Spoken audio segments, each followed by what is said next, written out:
So, hi guys! Kumusta? So, ngayon, chika muna tayo, mga 10 minutes lang, dahil meron akong good news at saka bad news na sasabihin sa inyo. Lalong-lalo na sa mga umaasa, aray nating lahat. Pero sige lang, meron naman siguro tayong pag-asa na matuloy ang Edri Palakpakan. Anyways, bago ang lahat, don't forget to support and subscribe. Kuya Val Santos Matubang at na Vlog Kalingap Rab at sa lahat ng Team Kalingap. Syempre guys, salamat sa suporta at pagmamahal nyo sa aming mga Kalingap reactors. So this is it.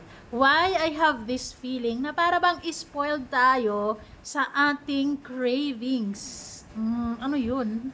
Yung cravings natin na matuloy ang Edbri, ini-spoiled tayo ng mga sponsors ni Kalingap Ido. Oh, pak, sino tayo dyan?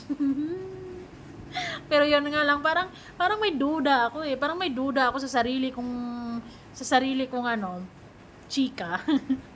Ganon. Anyways, ito na nga. Sa live ko kanina, merong pumasok na dalawang sakalam. Na meron silang pampagana. Oo. Okay.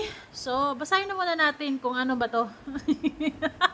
Sponsors ng EDC noon, my first gift. Oy, pinaglalaban talaga nila yung EDC. Kaya naman maraming salamat sa inyo na sa inyong mga sa inyong kabutihan. Oh, kasi syempre kami taga-suporta, lalo na ako, kayo yung may kakayahan. Kaya maraming salamat po. Sponsors talaga magkasundo. I-push na natin to. Sige. Ito na nga. Ang good news, pumasok doon si Ate G. Soleno. Actually, at first, hindi ko siya kilala. Oo, kasi konti lang naman yung natatandaan kong sponsor sa EDC sa totoo lang. Kung hindi nila ako binibisita, hindi ko sila matatandaan. So, I think, first ever tong bumisita itong si Ate G. Soleno sa live ko and si Tita Mercy pangatlo. Oh, diba? Now, so, nang patapos na yung live ko, may pahabol na bulong itong si Ate G. Soleno. Ito yung good news. Ang sabi niya, Tita Mercy, may sisend akong picture sa'yo for my first gift. So, kayo nang umintindi, guys, kung para kanino. Since ang topic ko kanina, Edbri, so, para kanino yung first gift? Malamang kay Bridget, di ba? So, kilala niyo naman siguro si Tita G. Solino. Ito daw yung, siya yung sponsors dati ng EDC or lalo na kay Beyonce na nagbibigay ng mga bonggang regalo. So, ngayon, meron din nata siyang first gift kay Bridget. Hindi lang ako sure, guys. Baka yung first gift niya para kay Tita Mercy, para kay Bridget, para kay Kalingap Ido pa. Please help. yun yung bad news sa chika ko ngayon kasi yun lang naman yung sinabi niya, medyo bitin, 'di ba? Pero kayo na lang ang umintindi kung ano ba yung kung para kanino yung first gift na yan. Hindi ko naman pwedeng sabihin na para kay Beyonce kasi hindi naman na yan first gift. Lalo na ang hindi para kay Kalinga Pido. Para kay Bridgie. Ay, nako. Anyways, ito namang si Tita Mercy. O, di ba sinasabi ko sa inyo, maraming salamat talaga sa mga sponsors na pumapasok sa live ko. Tapos may dalang, good news. So, ito namang si Tita Mercy.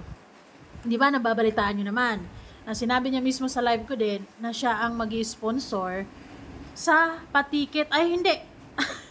Pa-passport ni Bridget. Baka sakaling makasama papuntang Taiwan. Okay, yun yung minamanifest nating mga umaasa. Sige lang. So, ang update niya doon, guys, sabi niya, abangan lang susunod. Abangan lang sunod. Dalawa mga plano ng kausap na kami ni Rab. So, ibig sabihin, patungkol doon sa passport ay nagkakausap na sila ni Kalinga Prab at nag-yes si Kalinga Prab. Oh! Talagang winner. Talagang nararamdaman ni Kalinga Prab ngayon, iba ngayon yung mga sponsors, talagang sila na mismo ang nag-approach para maisakatuparan ang ating cravings. 'Di ba? Are you happy? Because I am happy. Salamat agad-agad Tita Mercy Fernando at kay Tita G. Soleno, whatever, kung ano man yung mga gift na yan. Pero masaya na kami agad na merong mga ganyang plano. 'Di ba? So yes, ito namang Edbri, wala pa naman tong kasiguraduhan sa totoo lang kung matuloy ba or hindi. Parang ako lang yung atat. Oh, sige na. Gustong mangyari to, marami pala tayo press one kung may kasama ako dito. Kasi why not? 'Di ba? Ang ganda ng ano nila eh.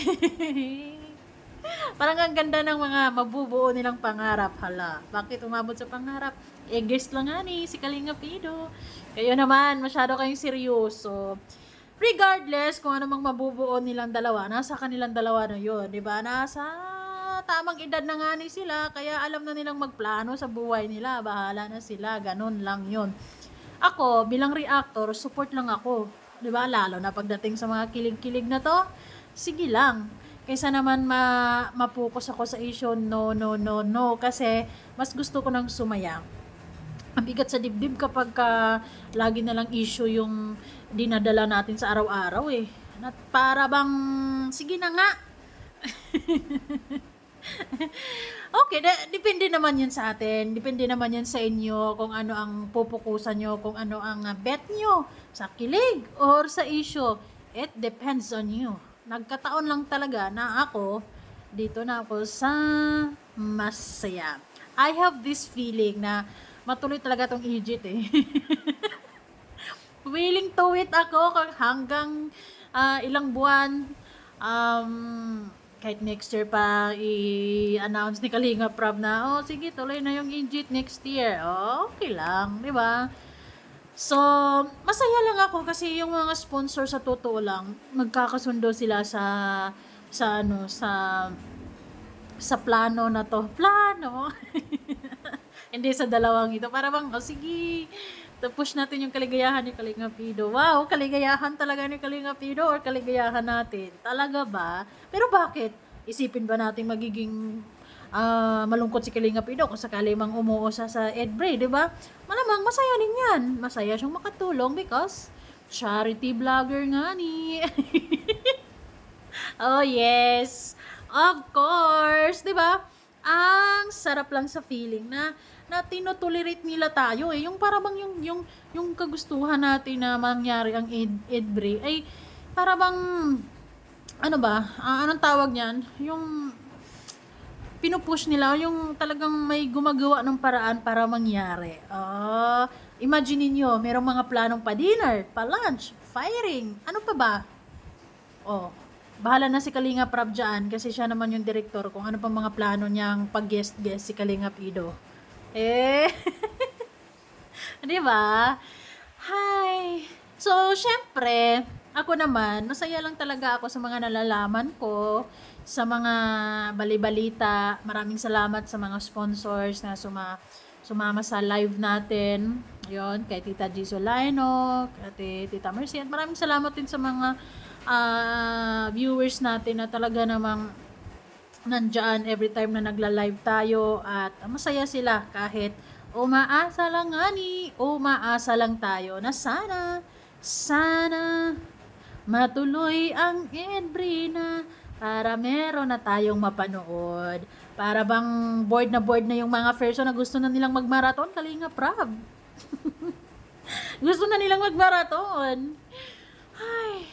Anyways, basta maraming salamat sa mga sponsors, sa mga kung sino mang mga nasa likod ng pa-dinner, pa-lunch, whatever, sa mga susunod pang mga kaganapan. Go lang kami. Kumbaga, go with the flow lang talaga ako. Kung anong mababalitaan ko, masaya lang talaga ako. Hindi ako magiging bitter. Magiging sweet ako. Ayun ako po. Anyways, sigurado naman nararamdaman talaga ni Kalinga Prab yung suporta ng mga person ngayon sa dalawang ito.